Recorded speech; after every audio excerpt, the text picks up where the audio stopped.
Let us pray. Father, in Jesus' name. Amen. In the mighty name of Jesus. Amen. Our Heavenly Father, we thank you for this day that you made. We thank you for granting us the grace to come together once again, even in our various places. We're still connected in one way or the other. Be thou exalted in the name of Jesus.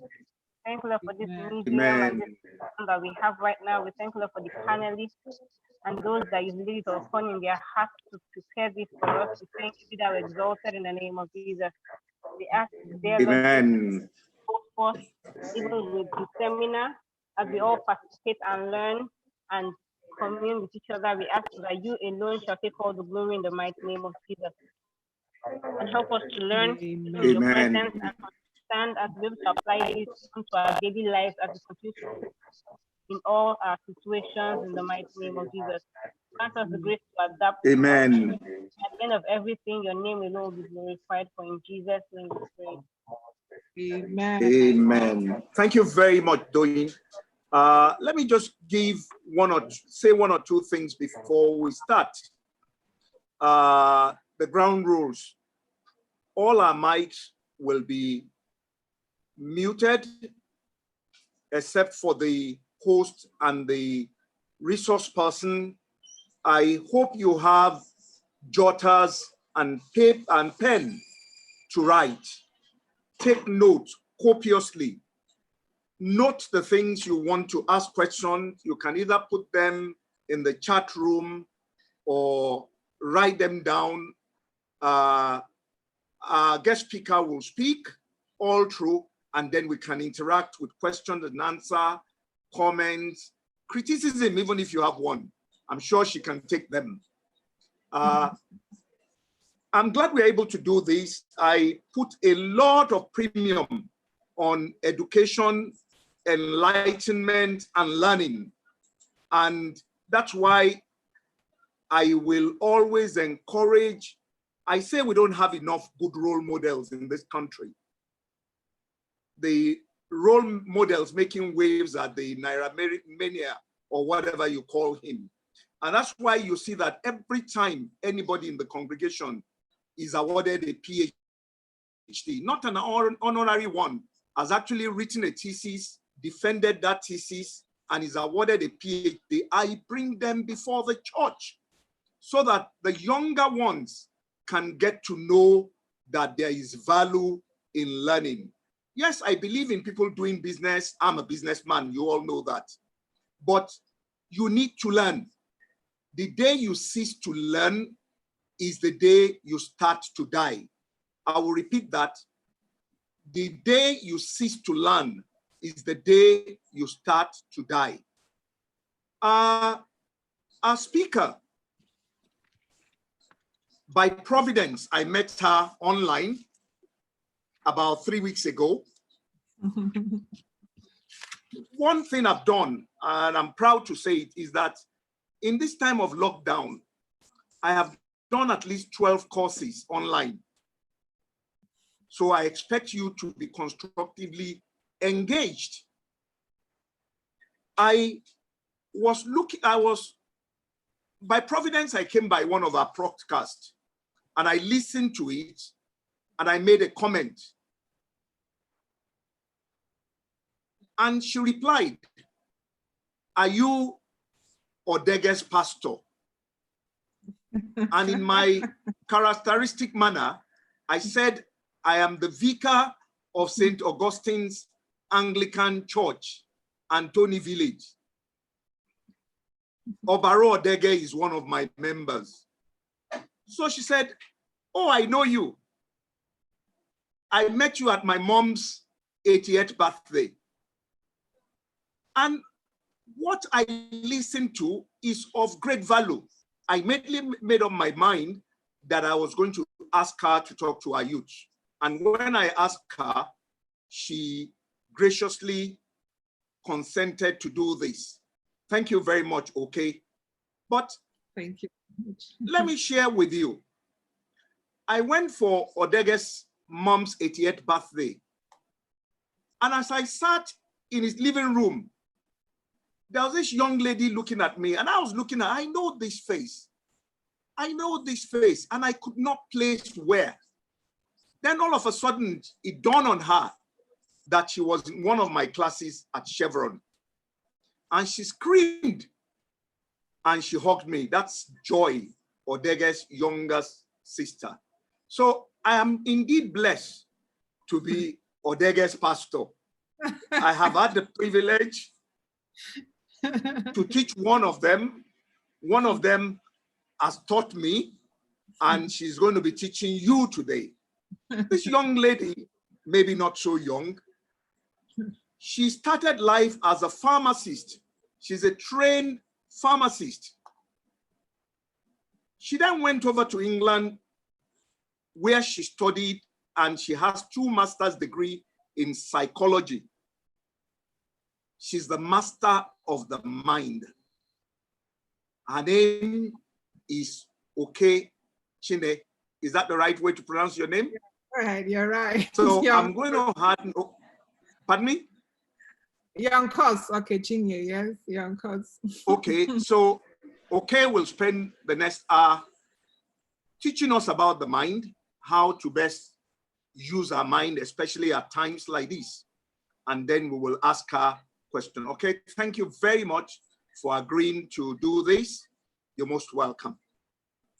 Wow, thank you so much, Venerable Adeshino. I can't stop laughing. I couldn't stop laughing as you were going on and on and on. One thing I believe in life, and let me say a very good evening to everybody. Good evening, Venerable. Good evening, everybody. I know you can't speak because your mics are muted, but I want to say I consider this a blessing, a privilege to be sharing with you. I like the fact that we began this session by praying. It means that it's not just, it's different from the ordinary seminar or training. It's a sharing experience.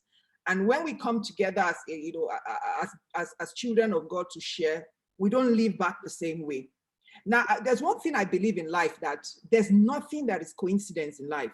The fact that we met online, it's providence, it's the way God ordained it. And as time unfolds, we get to see how the plan that God has in mind for us all, okay? So how are you all doing? Hope everyone is well, staying safe. I know the restrictions on the lockdown have been released a bit, but I hope we're still staying safe, yes, and staying well. We'll jump right in. I'll just say a few things before we jump right in. I'll be speaking for about 30 to 45 minutes, sharing more like from my heart, 30 to 45 minutes, and then we'll give some time. Then we go into the interactive session where we go on and on and on and on until Venerable Additional says, finally, we should go home.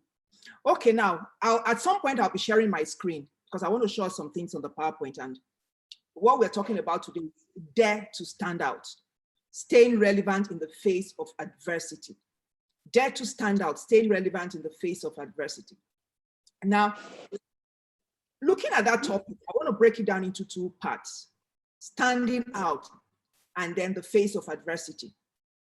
Standing out on the face of adversity. Now, what does it mean? What does it mean to stand out? You know, I was listening to John Maxwell, the leadership expert. He said something. He said, and I'm laying the background now. I'm laying the background for the things I'm going to say. He said something. He said that for you to be top 5 in your sphere of influence or in your profession, for you to be successful, for you to stand out and to be successful in your sphere of influence, you've got to be amongst the 5%. And the only way you can be amongst the 5% is to be at your sweet spot. What do I mean by sweet spot? Your sweet spot is what is uniquely you. Your sweet spot is that which is you and you alone. Your sweet spot is what makes you unique. Your sweet spot is your onlyness. The sad thing as I interact with, particularly, I wish we had time to, or maybe we'll do that during the question and answer session. We'll get to know more about you. I would have loved to know more about you, what your experience in life is, but I'll just do this background introduction and then we get back to that. Now, the saddest thing in my profession as a psychologist and interacting with people, the saddest thing I've come to realize is the desire for people who want to imitate other people. The copycat syndrome. Copycat syndrome is so also rampant among young people within the age. Can you hear me? Am I breaking off? Please, can you hear me? Am I breaking off? It's fine, you can go on.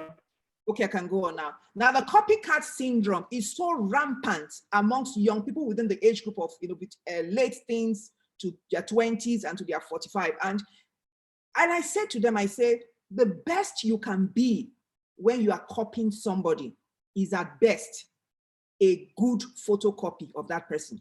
You can never be original once you're copying somebody. So I just thought I needed to put that out, okay?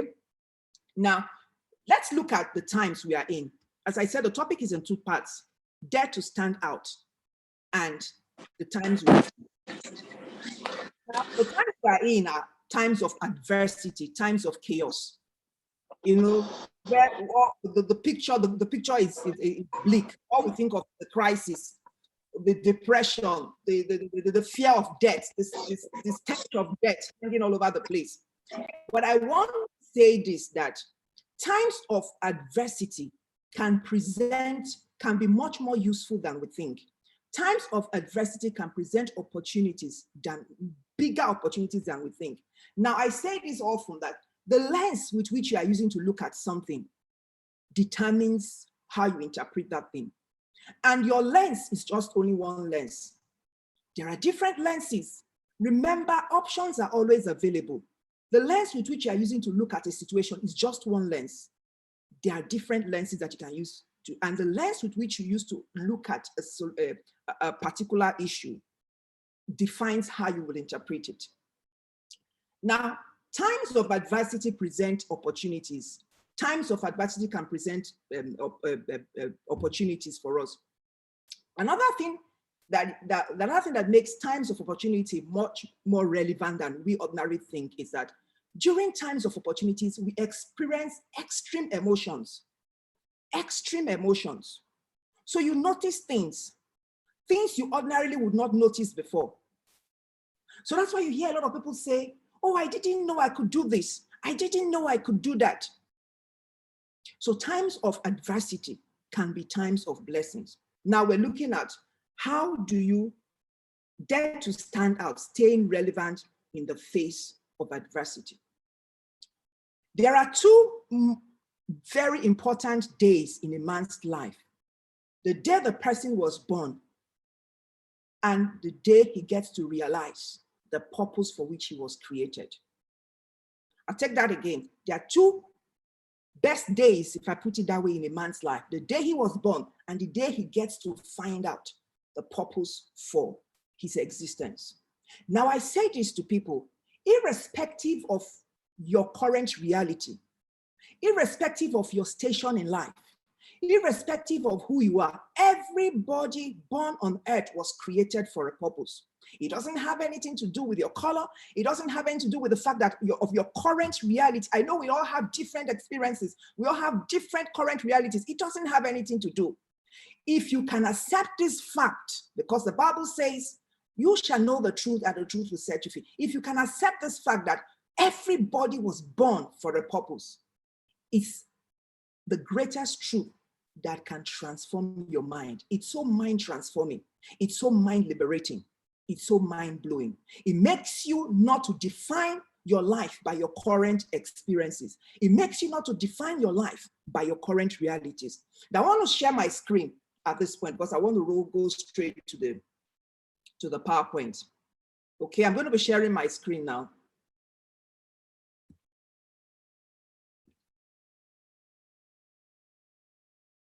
Okay, can everybody see my screen? If you can see my screen, just hands up, please. I can see up there. Yeah, we can see. Okay, you can see my screen. Okay, so beautiful. Now, dare to stand out and staying relevant in the face of adversity. So how can you stand out? Now, the work that we do we can divide the work that we do into three basic categories. Say my network, can you hear me? Say my network is unstable. Okay, I'll go ahead. The work we do can be divided into 3 basic categories. Now, there's a job you do, ordinarily a job you do. You just do the job because you just need to do something to pay the bills. You just need to do something to get by. That's one kind of work. The second kind of work is your profession. This is the profession that you are trained to do. So if somebody goes to medical school, he becomes a medical doctor. Like I went to study psychology, I'm now a psychologist, majoring in business psychology. Somebody studied nursing, the person is a nurse. And so that's the profession that you're trained for. So that's another kind of work. But there is a third category of work that we hardly talk about. That is your calling. This is the work that is an important part of your life, a vital part of your identity. It's at the core of who you are. It encompasses your values, your abilities, your sweet spot, that which is uniquely you. People can copy the job that you do. People can copy your profession. Oh, I want to be a medical doctor. But people can hardly copy you in the place of your calling. And that is why it's so critical.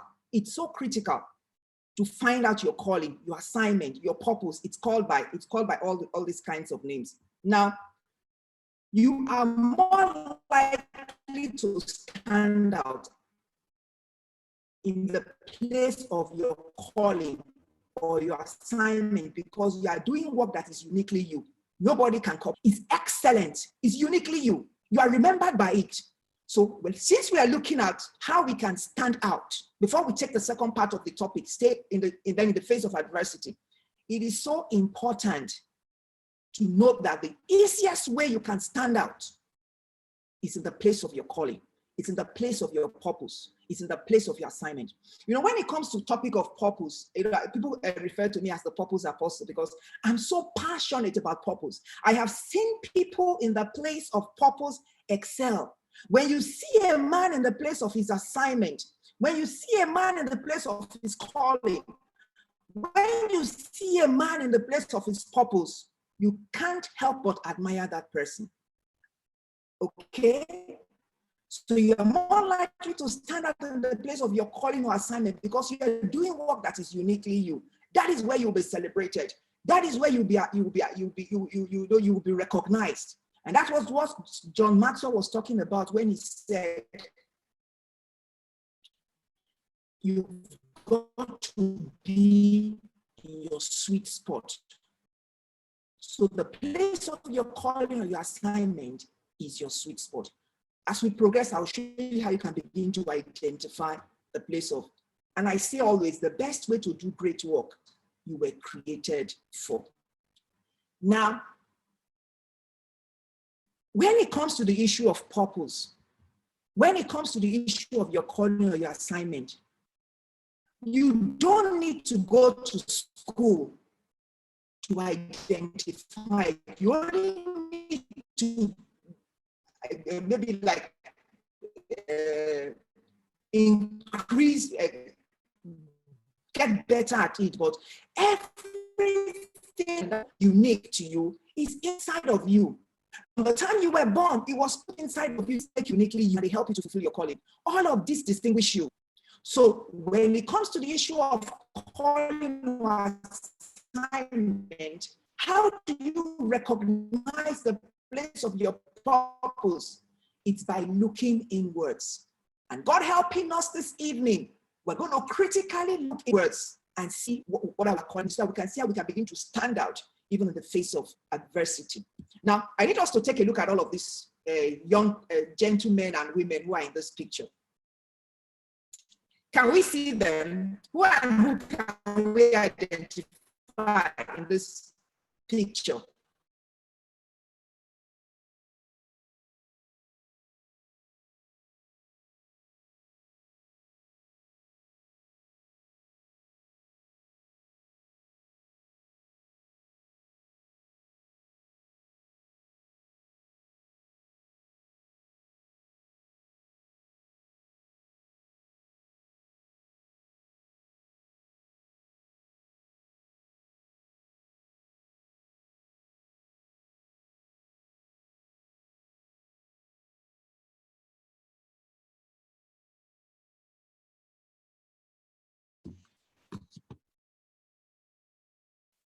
Wow, I lost the connection because of the network.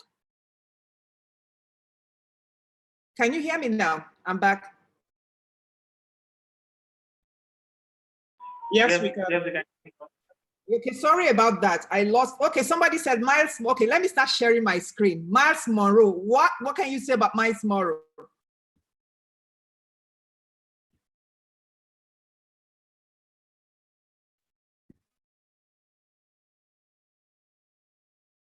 Yeah, what can you say about Miles Monroe?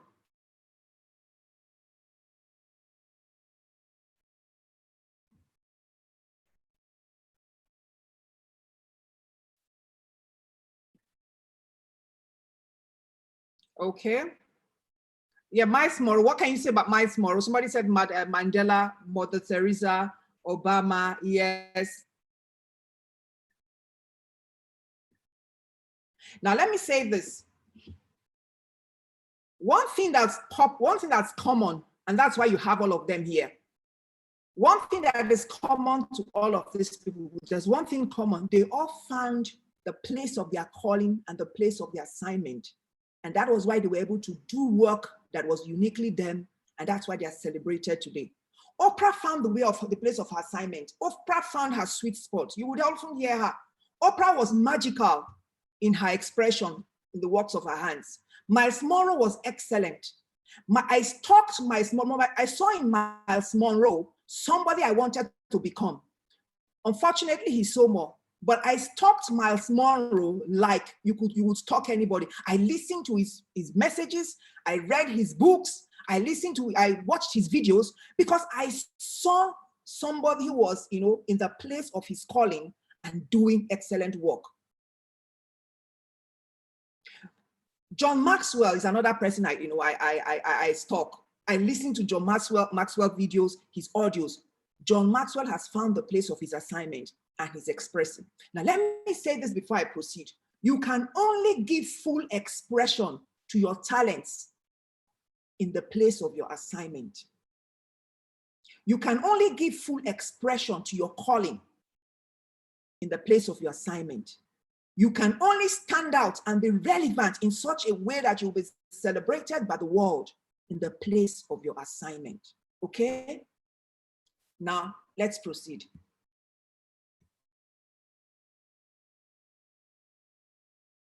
Okay. So, who are you?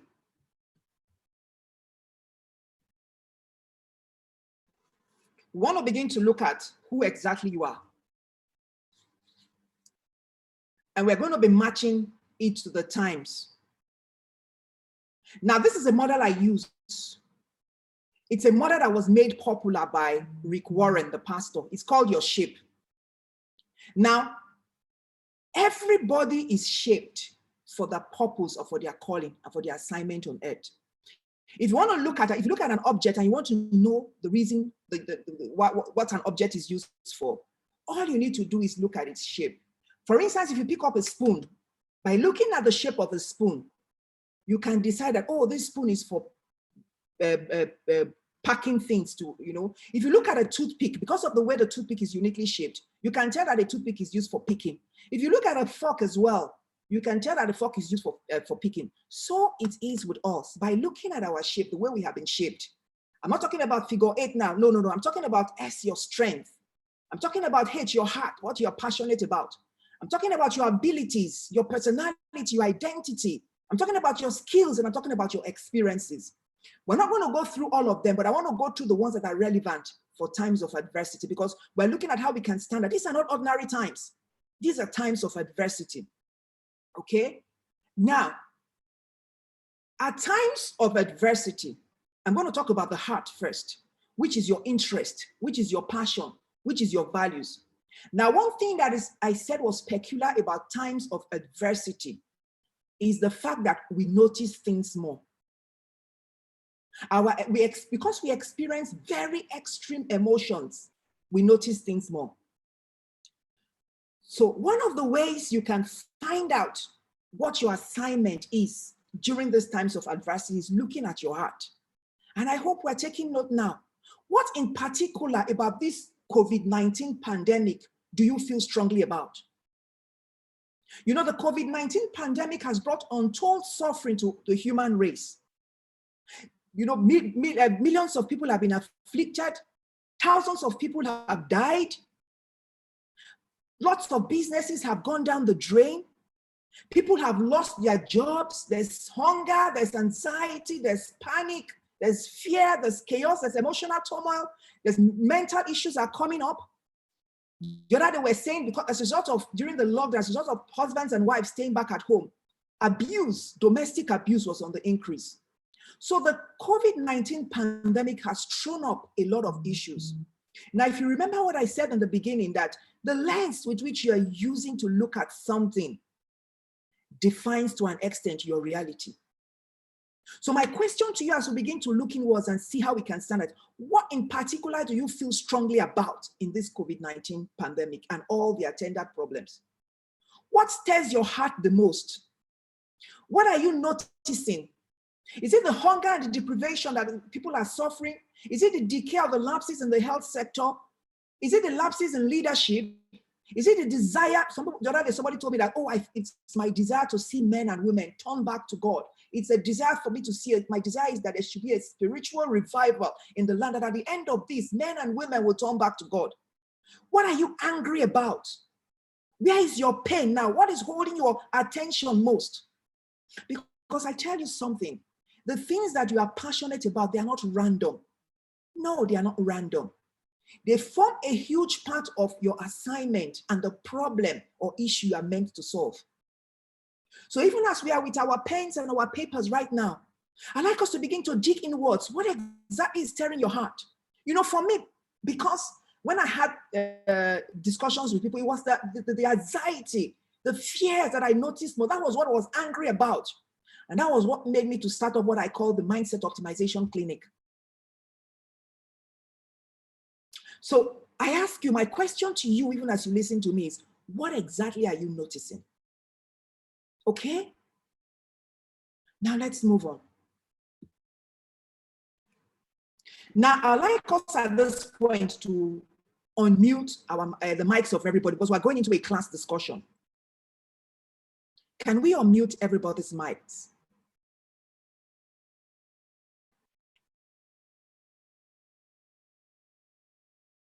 Can you hear me?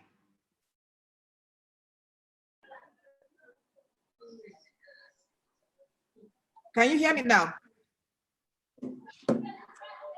Yes, I'd like us to unmute some mics. Yes, I hear you. So we are going to the question of how we can stay relevant in the face of adversity. And I've shown us one way we can stay relevant in the face of adversity. It's by finding out what our heart is up the most. Now, the second way is looking for. Now, I want us to go into a class discussion. What are some of the problems that you have noticed since this COVID-19 pandemic? What are some of the problems that you have noticed since the COVID-19 pandemic? I'd just like us to hear a few voices, because I was beginning to feel like I was in the graveyard. So I'd just like us to hear a few voices, then we can go back again, okay? So what are some of the problems? Yes, Red Can, please go ahead. Sheung, please go ahead.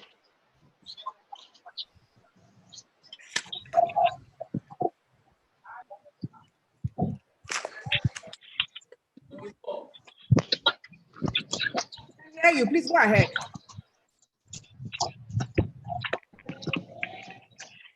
Yeah, let's raise her hand. Please go ahead. Say, what are some of the problems you have noticed from the COVID-19 pandemic? Unemployment, ma'am. Sorry? Unemployment. Unemployment. Unemployment by who? Yes, ma'am. Unemployment by who? By Which set of people have you seen them? By By the young people, by the men, by the women. Where have you seen unemployment? Both gender, ma'am. Men and what age group? Everybody. Between 25 and early 30. It's 20 and 80. What problem? What are the problems that you have seen?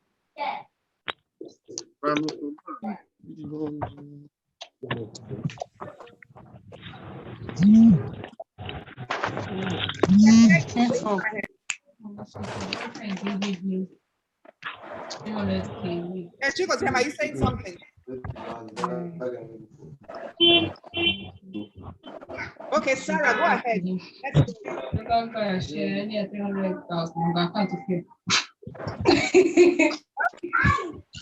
Hey, what problem? Okay.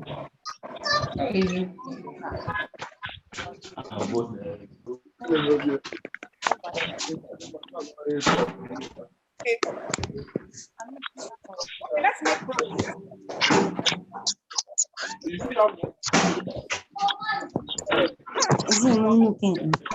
That's so bad. You can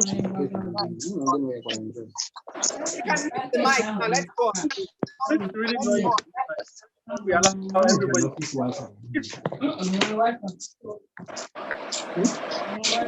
Office. I think office is on the internet.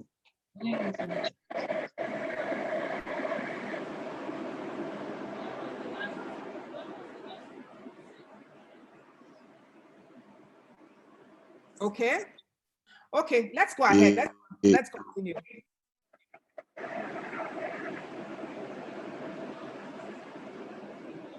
Let's go ahead. Okay. Now, I was saying this, that in the midst of, we've talked about how we can stay relevant in the face of adversity. I've shared about how we can tell from can we unmute, can we mute everybody, please?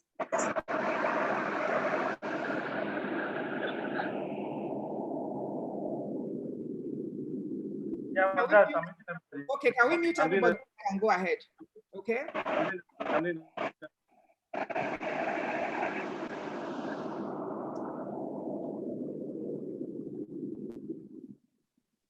Okay. Now let me say this before. Okay, so let me progress. Let me progress. We come back to this, the issue of problems now. Let me say this: in times of adversity, I want to talk about four predominant ways you can stay relevant. You can stay relevant in the face of adversity. Now, I already spoke about one, which is looking inwards and looking at your heart, the things that stir your heart and your emotions. Okay, and that's because that's how you have been shaped. Now, God uses times of adversity. God can use our experiences in life or times of adversity to point us to our purpose. And that's why you see a lot of people have found purpose in the place of pain, in the place of the things they have suffered. Somebody who maybe a rape victim, or somebody who had a child who was autistic, people who have passed through these kinds of experiences, they find purpose and they go ahead to set up things, legacies to help other people. So that's one of the ways that God uses our experiences, life experiences to point us to the place of our purpose. Now, another way you can maximize times of adversity and stay relevant is to intentionally look for gaps. Intentionally look for gaps and create solutions. Vincent, are you raising your hand?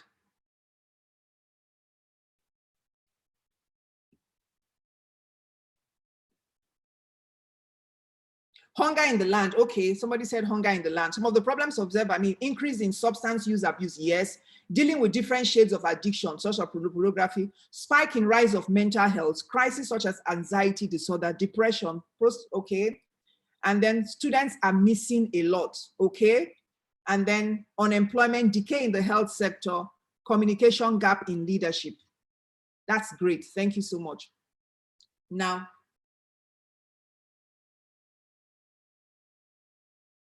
my next question to you, all of these problems that we have raised, are excellent, very good, and of course they're real. My question to you is, which one can you solve?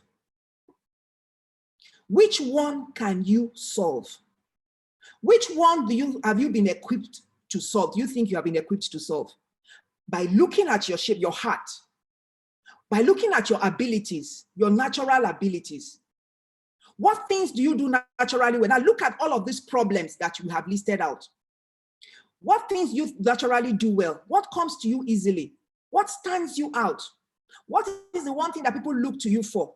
What do you receive commendations for from people that they say, oh, when it comes to arranging a place, call this particular person. When it comes to attention to details, call this particular person. What qualities do people admire in you? So that's the A part in your shape. Now, pause and think and look inwards. Which of these problems or gaps do you think you have been shaped to solve? Now, I'll give you an example. The other day in the news, they showed two guys in Jos. These guys had fabricated a machine, and it just blew my mind. They showed them two ordinary looking young men. They had fabricated a machine. Guess what that machine was for? You know, one of the problems I've always found in this, since this COVID-19 pandemic, was everybody, they say we use hand sanitizer, but everybody is pumping, touching the top of that hand sanitizer and pumping sanitizer. Everybody is touching the top of that soap. So we are reinfecting ourselves in the course of washing our hands. Now, what these guys did with that machine was they put foot pedals. So they fabricated this machine. You use your foot pedal, you press something, and then the soap comes out. You press another thing with your foot, not with your hand. You press another thing with your foot, and then water comes out, you wash your hands. You get the tissue paper, you clean your hands. You press another thing with your foot, another pedal with your foot, and then you get hand sanitizer, and then you sanitize your hand. And that just really, really, really, really blew my mind. Now, these guys were looking for, saying, oh, they would take these machines and put in front of, they were looking for sponsors so that they'll take those machines and put in front of offices. Now, if somebody comes to market that kind of product to me, I definitely will buy, because it solves the issue of everybody touching the hand sanitizer, everybody touching the top of the soap. So my question to you is, which of these problems, all of these problems that were listed up, which one can you solve? I want to go back to our shape, to our model for finding our purpose. And I want to go through it again briefly so that we can begin to look inwards. I talked about S, the S being your strength, that which is your best self. And I hope you are looking inwards and you're saying, what you need to do is begin to reflect now. What am I good at? What stands me out? What are my best skills? Is it IT? Is it attention to details? Is it speaking? Is it teaching? Another problem that this COVID-19 pandemic has thrown up is one that we've not talked about. Everybody is online. So if you have the gift of oratory, if you can teach, why are you not online teaching somebody? Somebody may ask me, what can I teach? My question back to you is, what have you learned? What you have learned in all of your existence in life, you can pass that knowledge to somebody. I already talked about the heart, which is what motivates you, what you're passionate about, what stirs the strongest emotion in you. And then your ability is that which you can do well, that which comes naturally to you. And then your experiences, your personality is what makes you uniquely you. Your experiences is the things that you have gone through in life. I said earlier on that God uses our life experiences to point us to the work or the purpose or assignment that He has called us to do. I want to speak a little bit about that because it's so critical. Because the tendency, particularly for young people, is to define ourselves by our current reality. Oh, I don't have this. I didn't have this. I don't have anybody to do this for me. I can't do this and I can't do that. Well, let me say this. The things that happen to us in life, they are not random. The things that happen to us in life are not mere coincidence.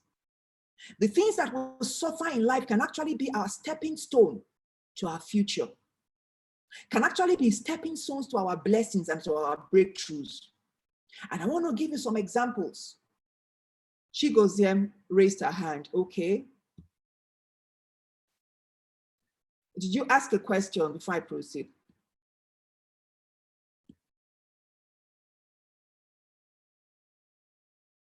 Did you ask a question? Please go ahead and ask your question, Chigoziem.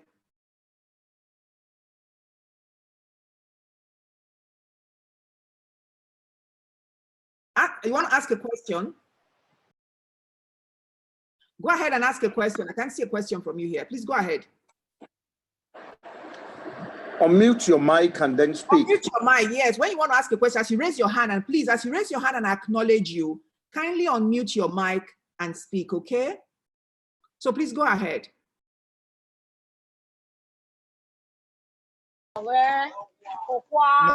evening. Yes, good evening.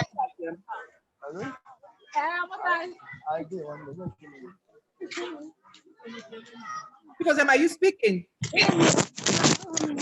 evening. Yes, good evening. Good Because Jose, go ahead. speak.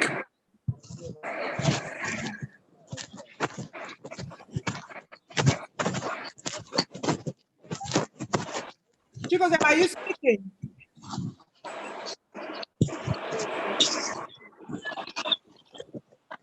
Okay, please, maybe you should take the next person. Is that nobody else is raising their hand? No, let me just continue. No, there's somebody else. There's Oluwase. Oluwase is raising. Okay, Oluwase, please go ahead, please.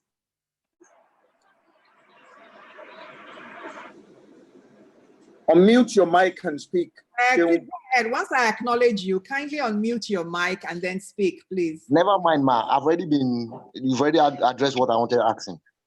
Oh, okay. What was that? Can you say it again? What was that? You were talking about what did I observe and what have I learned that I can teach.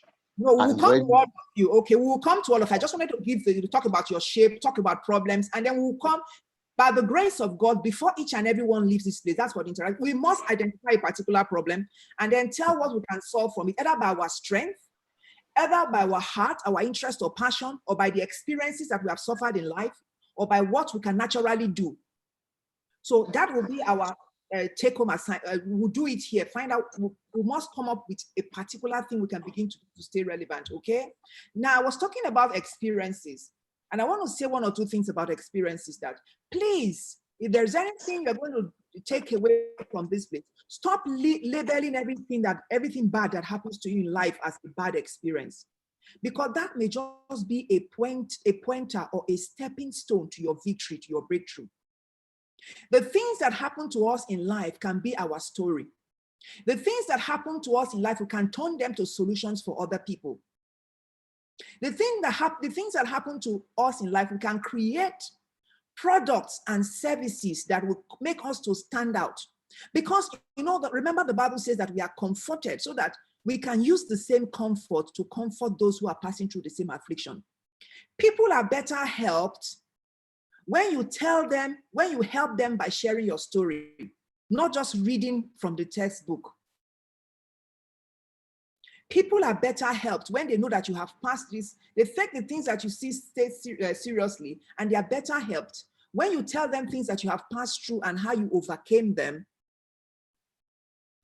So our purpose, our assignment, our calling can come from the things that we suffer from or we have passed through in life. Now the skills is what we naturally, I've talked about that, what things we naturally do or what we are good at, what we've learned to do over the years, what we have become experts, where we've developed our expertise at. So all of this make us uniquely who we are and help us to do work that is uniquely us. And in the place of doing work that is uniquely us, we are recognized, we are relevant, we are celebrated. Okay? I already talked about our personal experiences. I already talked about our natural abilities, the things we are good at doing. Now, I want us to come back to the problems, the gaps that we have observed. Now, it seems like we talk better when the mics are muted and we are raising our hands and we are sharing the comment section. Now, can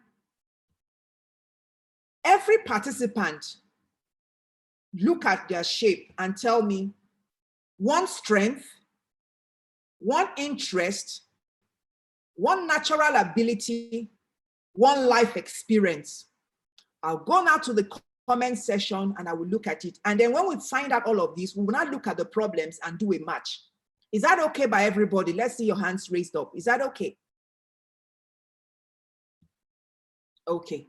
Now go to the chat section. If you are still confused, if you want me to go through it again, if you are still confused, you don't know where to begin to start to look from, please let me know and we'll dig deeper again. But now, what is your best sell, your strength? What is your best sell? What is your sweet spot? What are you uniquely gifted to do? What comes naturally to you? What is stirring your heart right now, your heart? What are you noticing? Where are your emotions? What are you angry about? What do you like to correct? For instance, for me, I like to impact knowledge. I like to inspire people. I like to bring out the best in people. When you see me doing these things, I get really animated. So what things get you excited? When I see people who are their best, speaking and inspiring people, that brings out the best emotions in me. So I'm asking you, what brings out the emotions in you? What stirs your heart? What are you passionate about? And then your natural abilities, what comes naturally to you? What have been your life experience? So one each from every participant, and I'm going now to the chat section to have a look. And then we can now look at the problems and do a match.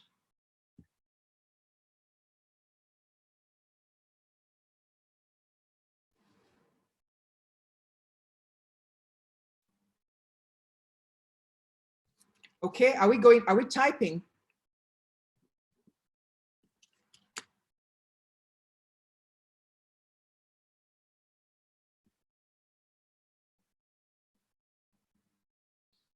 Now I'm not seeing any. Are we going ahead with it? What is your strength? What are you good at doing? What comes naturally to you? What makes you stand out? Some people say, oh, I can speak well. Some people say, I'm good with my hands. I'm good with my hands. Now, when it comes to your strengths, it could be physical strength. It could be spiritual gifts. It could be the thing, oratory. It could be sporting inclinations. Whatever it is, what is that good thing? What is that thing that stands you out? Okay.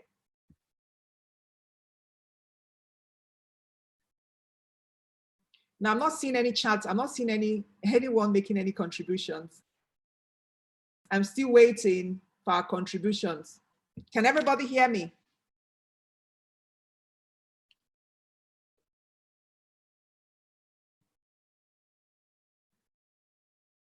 Talking. Okay, somebody said yes. Somebody, Uchenna said talking. Yes, so that's noted down. What do you like to talk about? Anything? What do you like to talk about? Anything or everything? Or is there anything particular you like to talk about?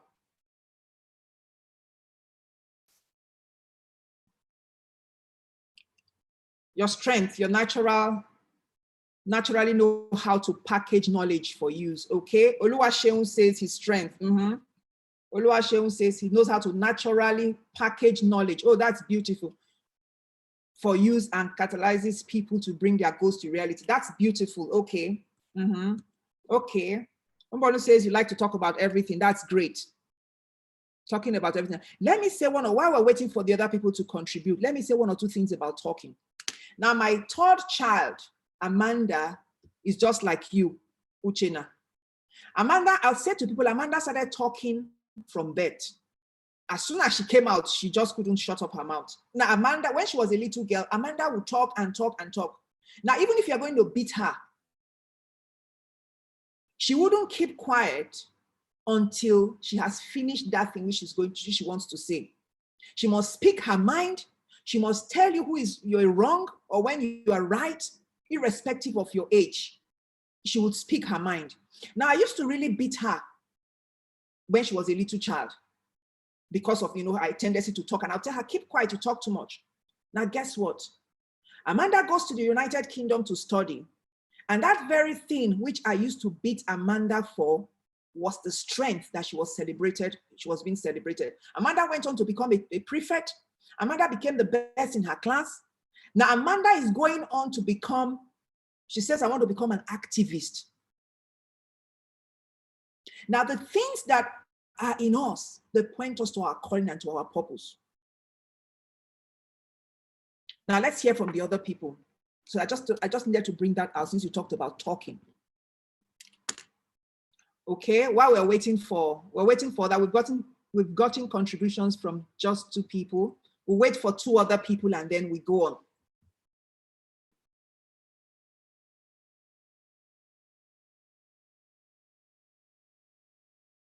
Okay, are we getting any more contributions?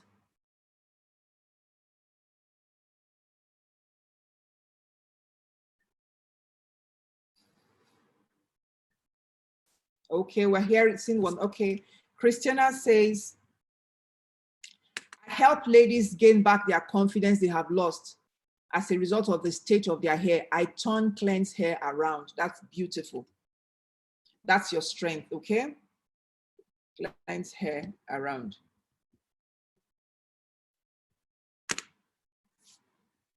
Okay, we'll wait for just one more and then we'll proceed.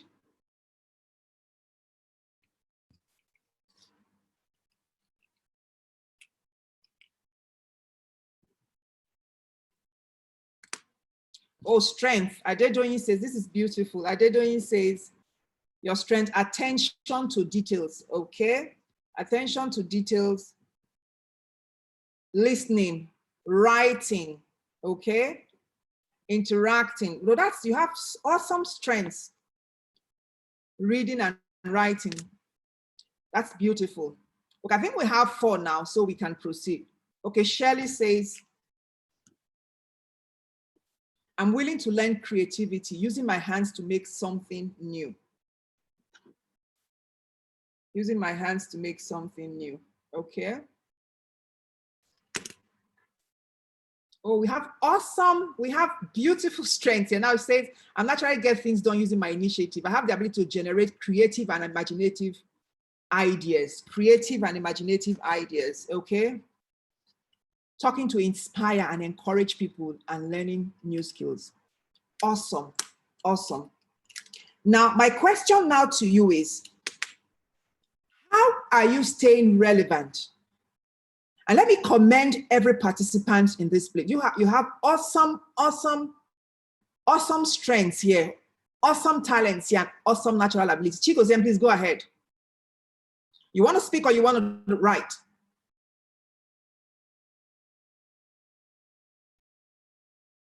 Chigozie, go ahead, please.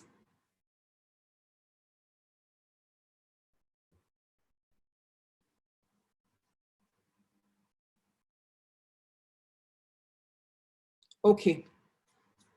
Now, I will work with the strengths that I've seen, the natural abilities. So my question to you is, how are you staying relevant in the face of this adversity? That's one question. What problem have you noticed since the COVID-19 pandemic, and how are you going to use this beautiful gifts that we have all laid out to solve that problem to stay relevant? Now, I'm introducing the MMM model to use. So it's the markets, the message, the medium, and the messengers. In the business, what we call it the MMM model. Now, how would you turn this your gifts, or how have you turned this your gifts? I'm assuming that some of you have, I'm assuming that some haven't. How would you turn all of this into a product or a service? What solution are you seeking to provide with it? Who are you providing this for? How will you do this? So that's what this MMM model is. Who will be your market? What solution are you doing? What solution are you providing? Who would be your market? Who are you providing it for? What are you providing? What are you telling them? And what medium are you going to use? Okay, let's see. Good at serving people and paying attention to details. Okay, talking to inspire and encourage people and learning new skills.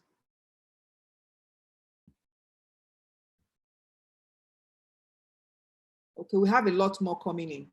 From YouTube, okay, good at serving people and paying attention to details. Okay, so now I'm going to ask a question. I'm going to ask a question before we proceed. How many of us are currently busy right now?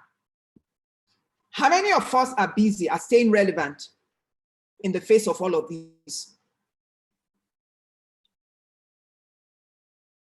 Mary, please go ahead.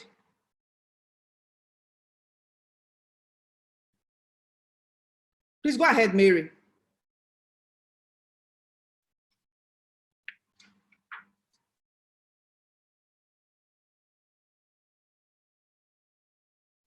Mary, please go ahead. I can hear you.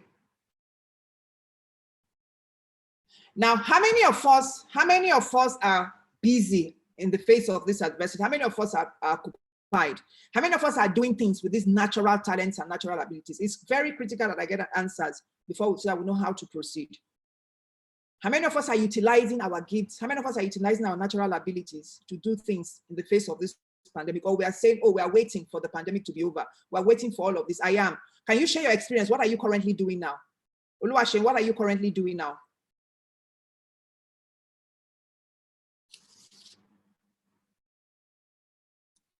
Okay. All right. I'm a clinical psychologist by training. Wow. And I work in a drug rehabilitation center. But okay. Due to the lockdown, we've been asked to shut down so that we'll avoid the spread. Now, what I do right now is I know my job entails providing options so that people can be able to cope with any mental health crisis they are passing through. So, and I have a social media platform of which I package most of these things in infographics and I send it, put it online so that people can benefit from it. That's what basically I do right now. And I also write and send as a nugget for people to tap into. That's what I do currently right now. Beautiful. Now don't go off yet. I want to ask you something now. Now, taking that forward, Oluwaseun. Yes, ma'am. Are there mini courses that you can do and get paid for? Can't you have clinical psychology? Have you thought about that? Yes. There was one I did on suicide last week, Saturday. And so what I'm doing now is just to volunteer and also going to research work. Then also my private practice, what I'm doing right now, I've set up my own private practice. So that it's something, since I can't connect with people physically, I do a virtual thing that when they need my service, they can call on me and I offer the service to them at a token. I commend you. Now, let me say this before I proceed. Oluwaseun, I'll come back to you now. I was having a conversation with a lady some weeks back. You know, we're talking about plans. She wanted to, like, what part of what I do is to, have clarity sessions with people. I have clarity sessions for people who want to progress in life. Some people come and say, well, I'm confused. I don't know where to turn to. So I have these clarity sessions for life and for business. And I was having this clarity session with this particular lady, and she was talking about, it was a Zoom session, and she was talking about, we're discussing her plans. And I would ask her about these particular plans, and she would say, when the COVID-19 is over. I would ask her about this particular one. She had 4 things she had laid out to do. She would say, when all of this is over. At some point, I had to stop her. I said, why do you keep saying when all of this is over? When all of this is over? Do you have any idea when all of this is going to be over? What can you begin to do right now in the midst of all of this? Using all of these gifts that you've talked about. That's when she said, thank you. I didn't think about it that way. I said, we are all waiting for when tomorrow comes. When tomorrow comes, it's tomorrow. What if tomorrow never comes? So we make the most of who we are in the present. So I commend you for that. I was waiting to hear you say that, because everybody has gone online. Yes. You have taken what you are doing. When that clinic, you have said, what you need to do is to take your clinic online and begin to offer services. Now, it's good to volunteer. It's good to do things free, but there is only so much you can do free, because you need to, God has shaped us. Our purpose or our assignment can be our source of income, particularly the service-driven economy. We are currently in a service-driven economy, connectedness economy, where it's value. So as long as you are offering value, you can make money from anything. Yes. So your clinic starts probably in the next few months. Think of starting your clinic online. Think of offering services, clinical psychology, counseling services online, and get paid for, so that you can sustain that which you are doing voluntarily, okay? And you don't get discouraged. Okay, now let's hear from another person. Now, if you are, let me say this, if you are here amongst the participants, okay, and you are not being relevant, you are confused right now, you don't see a way forward, you can't see how you can stand out in the midst of all that is going on. It will be good if we, talk about not in a derogatory manner, let's say in a way that will be helpful. Talk about talk about your situation and find a way forward, okay? So thank you, Oluwaseun, for that. Now, anybody staying relevant in the face of what that's going on? Is there anybody who is doing things you want to share with the class one? Okay. Now, Christiana says, so with this compulsory stay at home as a result of the COVID-19 pandemic, lots of clients could not find their way to the salon. So I had to force myself to organize a free training on how they can begin to do certain things on their own. This is awesome on their own as regards to taking care of their hair. This is really commendable. Now, Christiana, how can you extend that going forward? So supposing the lockdown, the pandemic ends to the end of the year, how can you extend that? How can you extend this that you're doing currently?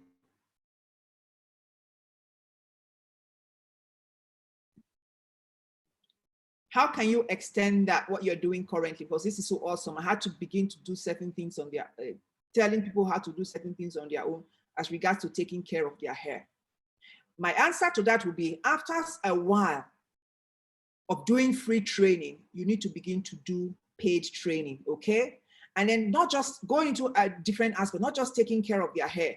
I don't know if there are other things you can, but other parts of their body. Like for instance, I usually do pedicure, I usually do manicure. I've not been able to do all of that. Somehow I can't bring myself to do all of that. How can I begin to do my manicure at home, my pedicure at home? Okay, she'd like to speak. So Christiana, I'll mute your mic and speak, please.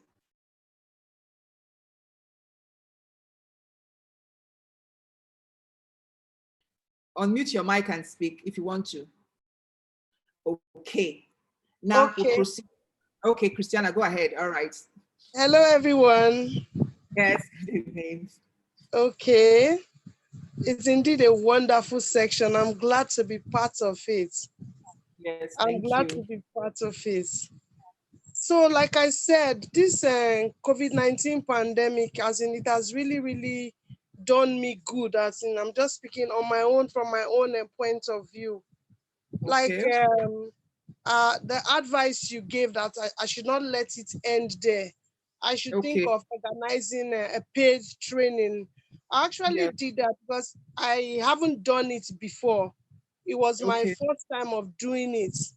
You understand? So I was like, okay, since it's the first time, let it just be free. Even somebody was telling me that, just collect something, even if it is 1,000 naira. But I said to myself that I understand what is going on at the moment. There's no money anywhere. And I said to myself that all I want to do is give back. As in, let me just see what I can just push out for people. Then aside that, I also, as in, it brought out lots of talent, as in some things that I abandoned in the past. I just saw myself calling them into existence. And I'm so glad, I'm happy. I was telling my niece today that I'm so excited. It's as if this training was meant for me, because today I just said goodbye to 9 to 5 so that I can start focusing on my focus. Let me put it that way. Let me follow the path that gives me joy. And I know that it will definitely end in praise by the grace of God. Amen. Yeah, man. Now let me say this, what I said about free. It's good you did it free. I'm just saying, if it is going forward. So it's good that everybody's doing free training, so which is good. And one of the things it does for you is that it endears people to you. So when you form your customer base, you not take them from fans. No, they become your fans first before they become your customers. Now they are your fans because you are doing it for free. So keep doing it for just saying that, so that you don't get discouraged along the line. 1 month, 2 months after this, you need to begin to think of how you can put a token for it, for sustainability. I'm going to do that. I'll do that. So that you can sustain it. Now, God bless you. Thank you so much, what you shared just brought to the forward I said in the beginning. The lens with which you use in looking at something matters. Now, in the midst of all of this, some people are looking with lens of fear. Some people are looking with lens of confusion, but you have looked with the lens of an open mind. And let me say this, okay? Now, when we are fearful, when we experience extreme emotions, our brains, the unconscious brain shuts up. The part that is responsible for creativity, that is responsible for, for creativity shuts down. We're not able to think creatively. We're not able to engage in problem solving. We're not able to engage in critical thinking. So if you're here and you are experiencing extreme emotion, it's important that you seek help and seek counseling, because this pandemic is useful, can be much more useful to you or beneficial to you. For me also, it has been a blessing. I'm currently writing 2 books. I'm currently engaging in online training programs. I've discovered that I'm even better at working when I'm at home than I'm working in the office. I'm beginning to wonder whether I'll be able to go back to my office and resume in my office, okay? So well done, you. Now, Zichi says, someone I know is a dressmaker, but also loves to cook, turned her cooking passion to a revenue generating source. She makes food and has them delivered to people. While at this, she extended to, now you didn't complete where she extended to, but that's beautiful. That's excellent, okay? Now, anybody wants to share before I proceed? Does anybody else want to share before I proceed? Okay, I'll go ahead and say 1 or 2 other things now. Now, we've had some wonderful, okay, she extended to, we didn't say that now. We've had some wonderful contributions from you all, but there may be, I'm not. Sorry, there's one from Sarah that you missed. It's just above. Somebody. Oh, I'm sorry. I missed somebody. Above you. Oh, yes. During this period, I found my purpose and how to function in my purpose. I have started reading books concerning my purpose and learning how to use Canva. I do post encouraging words on social media, but I'm still working on myself. Now, I hope this, the purpose model will help you to further fine-tune your purpose. You didn't share what that particular purpose, you want to share what that particular purpose is with us. I always love to hear people and their purpose and how they function in the place of your purpose. So well done on finding your purpose during this. Okay, Sarah wants to say something. Please unmute her mic, okay? Good evening, ma. Yes, good evening, Sarah. How are you? I'm fine, ma. Okay, ma. Concerning my purpose, I've come to find out that you talked about your pains, that most of the times your pains are not just pains, but God uses them to channel to that which He wants you to be. So yes, my purpose is giving hope to people that have been abused. Okay. Using to encourage them, just to give them life, that even though yes, it happened, God has a plan for you, and that whatever happened to you does not destroy the purpose God has given to you. So I also found out that during this period, I also found that the Holy Spirit told me, like, you have to get mentors and all that. So He gave me the story of Oprah Winfrey. Yes, so right now I'm studying Oprah Winfrey's story to see everything. So, but basically, posting, I do personal, not really counseling, but I talk to people personally. Some people will come to me through the help of the Holy Spirit. He has given me the wisdom. So I talk to them, and later on they'll come back and be like, wow, what you said actually worked. I did it and it worked. All glory to God. Thank you. Thank you so much. Thank you so much for that contribution. And let me tell you, now, since we're in the place of talking about solutions and products, now when we find our purpose, we can go ahead to get solutions, to create solutions and problems and products for those purposes. Now, from what you have said, there's so many solutions and products you can create from it. You can create self-help books. You can write books and manuals that people can download. Do you understand? Yes, that people can download about how to overcome this, how to deal with this abuse, 10 tips of how you can deal with this. You can get products. You can develop coaching programs. You're talking about counseling or coaching people. You can set up online coaching programs, online counseling programs as well. You can set up training programs of how to deal with emotions, how to deal with anxiety. And then if you want to extend that purpose and become an expert, you can take 1 or 2 courses on maybe some form of counseling so that you become a recognized expert at that. Yes, ma. You understand what I'm saying? So well done and congrats to you. Okay? All right. God bless you. Now, did I see one more hand before I proceed? Let me say 1 or 2 things. Can you share? Okay. Yes, you can share. But let me say 1 or 2 things. Somebody is saying, can I share? You want to share privately or you want to? Yes, you can. It's actually me, okay? Oh, I was saying privately. Okay, please go ahead.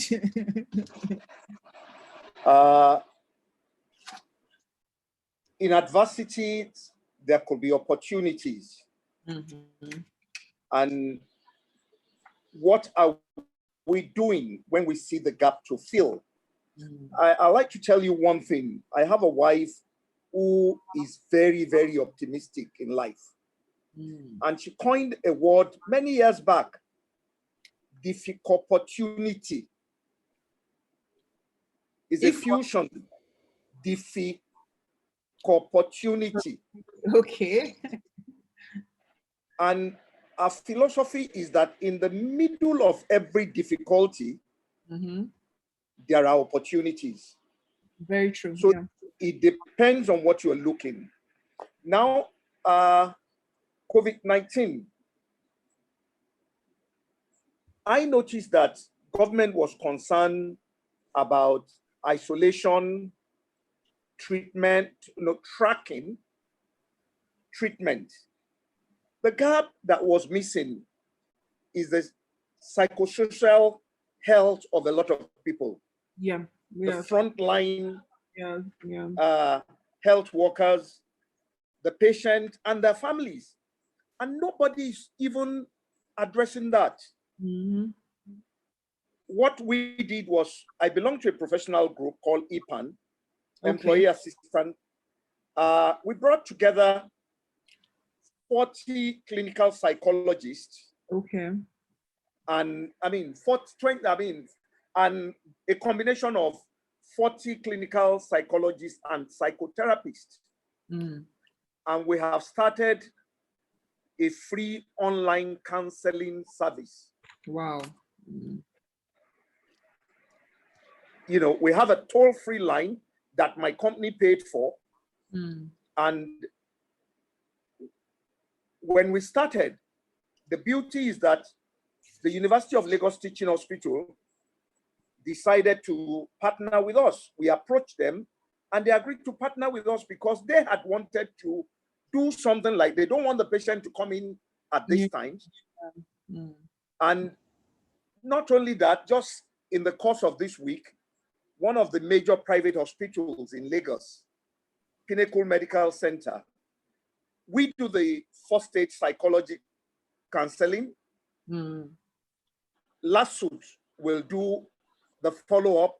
And Pinnacle Medical, they've also joined in to do the follow-up. So for those of you in the church who just see me as a priest, I'm human like you. And I do quite a few other things, apart from, relating with you, teaching you, and preaching to you. That's very commendable. Thank you for sharing, and we'll keep sharing more because I want this to be as interactive and as interactive as possible. Now, let me say this as a follow-up from what you said, from what you just shared. Now, one thing that is peculiar about times of adversity like this COVID-19 pandemic times is that because of the suffering, because of the different problems, there will be so much to repair. So words that you should be thinking of when looking for ways you can be relevant. What can I repair? What can I restore? What can I do to reduce human suffering? And I say that the post-COVID-19 world will be purpose-driven. What do I mean by purpose-driven? It will be purpose-driven because there's been so much human suffering. There's been so much loss that the brands and the businesses that were endeared to the hearts of people will be brands and businesses that seek to reduce human suffering, that seek to repair, that seek to add value. Now, if you go to, I don't know how many of you have been following the CNN making impact on CNN. You will even see big organizations, big companies, they are shifting their focus from profit to civic duty. So if there's somebody who is sat down here and is thinking, how can I be relevant? How can I add value in the face of all that is going on? What can you repair? What can you restore? What gap can you fill? How can you reduce human suffering? What can you create? And as I said, I started with sharing purpose, because your purpose is the one core ingredient that you can use to restore, to repair, to create, and to add value. For some people, it may just be like you are finding out that you are becoming very creative. Explore that avenue of creativity. Like I was having a conversation with somebody at the early times of this pandemic. The person kept saying, well, every time I had this conversation with this person, the person would say, what can I do? How can I fill a gap in this COVID-19 pandemic? You know, as I said, God will stir your heart to the place of the assignment that he has ordained for you. Each time I'm having a conversation with this person, it's always, what can I do to reduce suffering? What can I do to fill a gap? And the person kept searching and searching. And I was amazed. One day he just called me up and said, I found a solution. He was so excited. I found a solution. I found a solution. You know what the person is doing? Now, you see this in offices. Offices are going to be resuming soon. The person has found a way to do a sneeze guard, a shield that you can place in front of your table. So that even if people are speaking to you from the opposite end and they cough or they sneeze, that thing is a shield, is a glass, a shield. It's detachable, it's easy to carry. So it's not something that they need to go and, they need to go and start fabricating. So the person has come up with a solution that is affordable, that can easily be carried, easy to use, and very useful and very relevant. If there is one thing we need to be doing at times like this, to be reflecting, to be searching inwards, to be asking ourselves questions. What can we repair? What can we restore? What value can we value? So think restoration, repair, and value, and how you can reduce human suffering. Okay? All right. Now I wanted to say two things when Sarah spoke up. I wanted to say two things when Sarah spoke up. I wanted to share two experiences, one from my field of psychology and another from another place. Why I think it's important that I share this is everybody is at different levels in life. Let's not come up with the assumption that everybody who is listening has it all figured out. There may be one or two people who are still in that place of confusion. There may be one or two people who are saying they don't know my story. If they knew my story, they won't be saying all of these things. What is purpose? They don't know my story. They don't know what I've gone through in life. They don't know what my life experiences are. They don't know what I've suffered in life. They don't know what I'm going through. And they're talking about staying relevant. How can I stay relevant in the face of adversity when I'm going through this? So I want to say these two things for the benefit of if there is such a person in our midst this evening. Now, one is a story I want to share. I like sharing stories. People who listen to my sessions, because stories teach us life lessons a lot. We learn a lot from stories. So a lot of times I like to share a story. And the story I want to share now is about Ellis. From the field of psychology, he was a renowned psychologist, a foremost psychologist, about Ellis. Now, I think he existed in the 19th century, died maybe several years ago at the age of 90. But here's what I have to tell you about Ellis's story. Now, Albert Ellis was an American psychologist. He was the first amongst three children in a Jewish family. Now, his father was an alcoholic, abusive, and his mother was just emotionally absent for them. There were three children. And then as young as, I think at the age of 3, his parents got divorced. So the father left and he grew up with their mother. But of course, she was absent, was an absentee mother. She wasn't available for them either physically or emotionally. So, how it is, some children are left on their own. So Albert and his siblings were left on his own. At the age of 3, Albert was sent off to school. And he finally went to school alone. He was crossing busy side roads going to school alone. At the age of 3, And it was a sickly child. A lot of times he was hospitalized. This is documented in the textbook of psychology. He was hospitalized a lot of times. And even whilst in the hospital, his parents wouldn't visit. Of course, his father was already out and the mother was just unavoidable. So he was there. Can you imagine a 3-year-old child frequently hospitalized in the hospital without parental visits? And then he had to go to school on his own 3 years. But here's what Albert did. It's documented that as he crossed those busy side roads, Albert would say to himself, hassles are never as bad, are only as bad as you make them. Hassles are only as bad as you make them. Making a fuss about things doesn't help anybody. He just kept saying those things about himself, just kept saying those things. Do you know Albert grew up, he paid his way in business school, and then Albert went on to form what is known as the rational, those of you who are clinical psychologists would know, rational emotive therapy. Albert Ellis is the founder of that therapy for emotionally disturbed children. And guess what he used in founding that therapy? The same words he used to console himself. He used it to form a therapy. And here's the therapy: that the things that you suffer in life, it's called the ABC model. So A is the events that happen. C is the consequences of that event. Then there's B, there's belief. What you believe affects the consequences of the events. So the event is not the bad thing. Events will always happen. It's called stimulus. As long as we are on this world, stimulus would always happen. Stimulus is this COVID-19 pandemic that is going on now. Stimulus all the bad things. People will be abusive. People will treat you badly. You will suffer. As long as you are alive, stimulus would always happen. We cannot control stimulus, but we can change our reaction, our beliefs about that stimulus. And the belief we'll have about the bad things or the stimulus that happens to us in life will determine our consequences. Because your belief, your thoughts about an event affect the outcomes you get about that event. It is so important. And that's why I said in the beginning what I was saying, that the lens with which he's using looking at the thing, it's very critical. So peradventure, you're sitting in one corner, looking at all that's going on and watching the world pass by you. I am hoping and I'm encouraging you that from tonight, change your lens. Change your belief about what's going on. Times of adversity can be much more relevant and beneficial to you than you think if you change the lens with which you are looking at. I personally, this time has been a blessing to me. Because of all the sitting at home and being in the place of quietness, I have discovered a lot. I've been able to achieve a lot more than I ordinarily would have been able to achieve if it was business as usual. So what am I trying to say?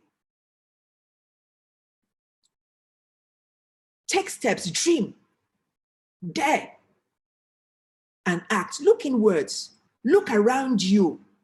No matter how bad your situation is, there is somebody who is worse than you. And there is, no matter how bad your situation is, there's some value that you can add to stay relevant in the face of all that is going on. So thank you and God bless you, and we'll take questions and take it from there. Okay.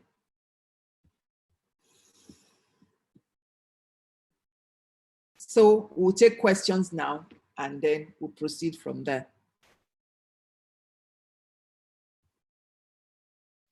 Questions, raise your hands. You can either raise your hand or ask in the chat room. Okay.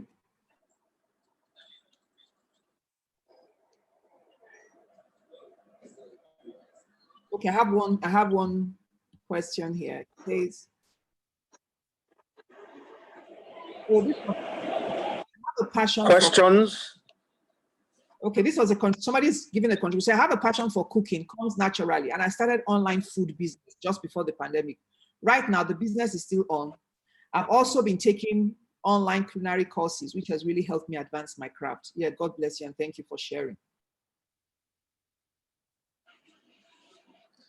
Okay, comments if there are no questions. How have you found this? Is this the sort of thing you will want us to do more of? Have you learned a thing or two? Okay. So I have a question here. It says, you said, no, I didn't. Chika, can you retype your question? I can't read it. You said, no, I can't read it. I can't read what you wrote. Can you retype the question? Or unmute your mic and ask the question, which is even better. Okay, Olabode says, great job. Thank you so much, Olabode.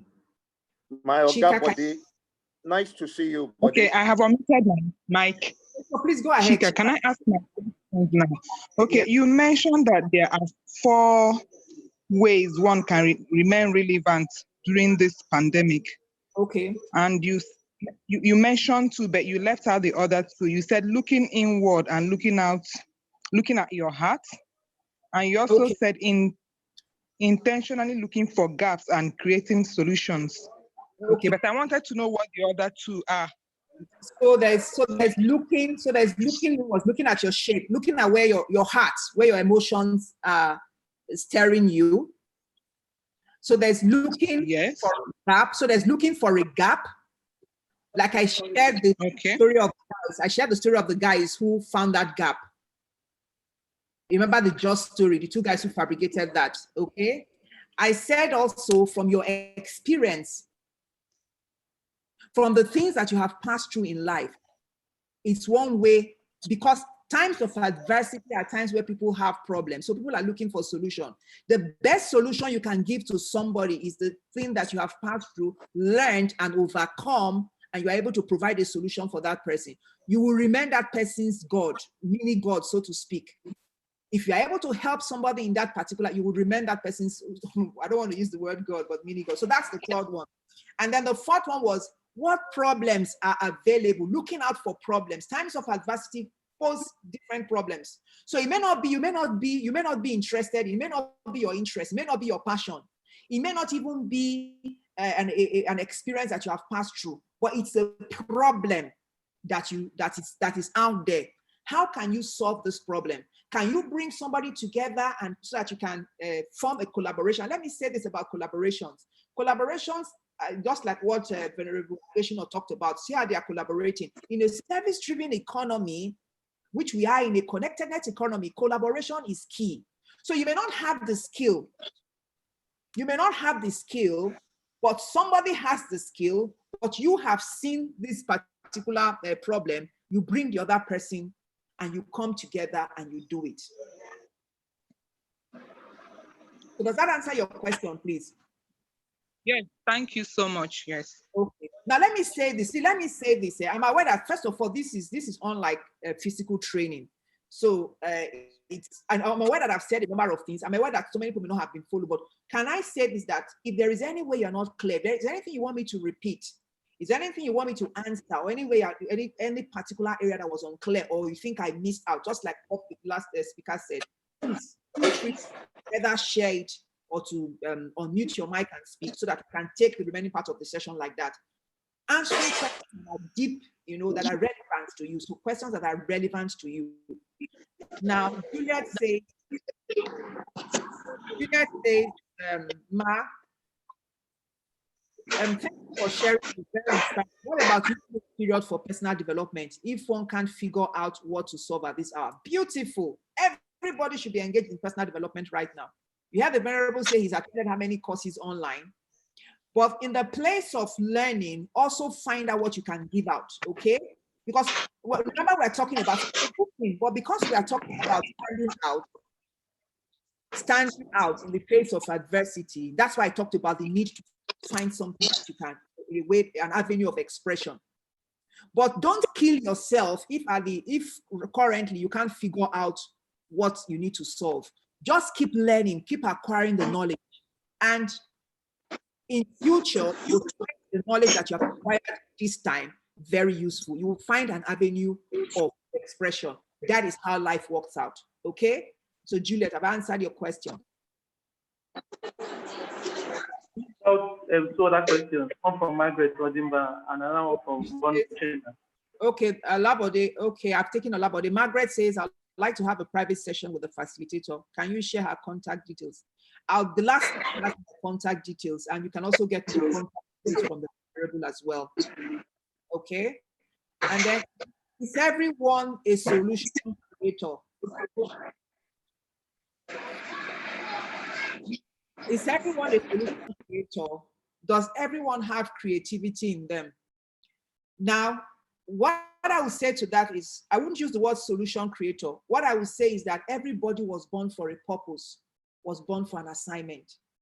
Now, let me say something about the issue of purpose.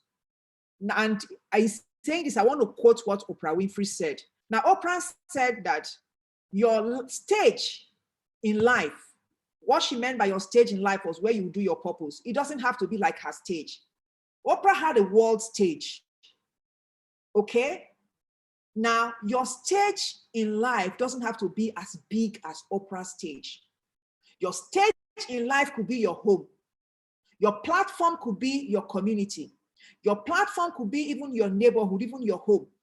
But one thing I know, that in the place of your assignment, no matter how little it is, you give full expression to your gifts. There are 3 ways you would know. A light lights up inside of you. You get excited and you look forward to doing it. You don't mind doing it for free. People give you thumbs up. Oh, they remember you, they recommend you for that particular thing. And you do it so well because it is uniquely you. It is what you have been shaped or wired to accomplish. So I wouldn't say everybody is a solution creator. I would say everybody has an assignment. And the place of your assignment is a platform that God has given to you to stand out. Everybody was born to accomplish something, no matter how little. So let's not judge with a big lens that must be this fantastic thing. Okay? Everybody has natural talents. Does everybody have creativity in them? Creativity is just one area of gifting. Some people have strength. Some people even have beauty. That beauty may be for something. Remember Esther, for such a time as this, her beauty stood up and spoke for her and gave her a platform for her purpose. For some people, it is spotting inclination. For some people, it's the ability to talk. For some people, their imagination is so wow, they can imagine and create things. Now, I know somebody, this person is so good at it. Some people have the gift of influence. So gifts come in so many areas. Some people have the gift of influence. I know a particular man, his gift of influence is top notch. And that's where he's making his money from. Now, if this guy comes and you're wearing a white shirt and he tells you that your shirt is black, by the time he finishes with you, you who's wearing the white shirt will believe that your shirt is black. That's influence. The guy is a leader in his sphere of influence. So creativity is just one gift. There are so many. Some people are attention to details. They are so good at putting things together. I know a particular woman who is so good at, with her hands, creating things. She can create, from old clothes, she can form things and make something. If you give her an old garment, before you know it, she has transformed it into a new garment altogether.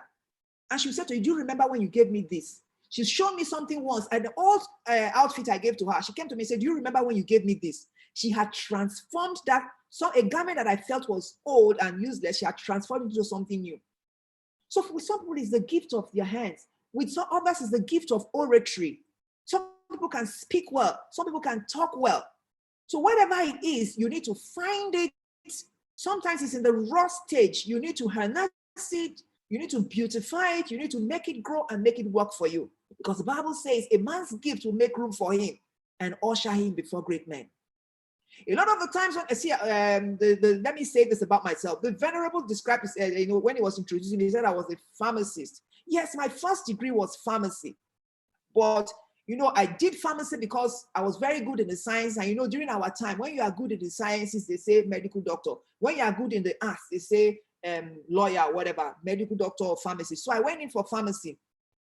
I didn't like medicine because the first day I entered the anatomy lab, I almost fainted. I hated the sight of cadaver. So I told my father I wasn't going to do medicine. So I went in for pharmacy, but I didn't like being a pharmacist.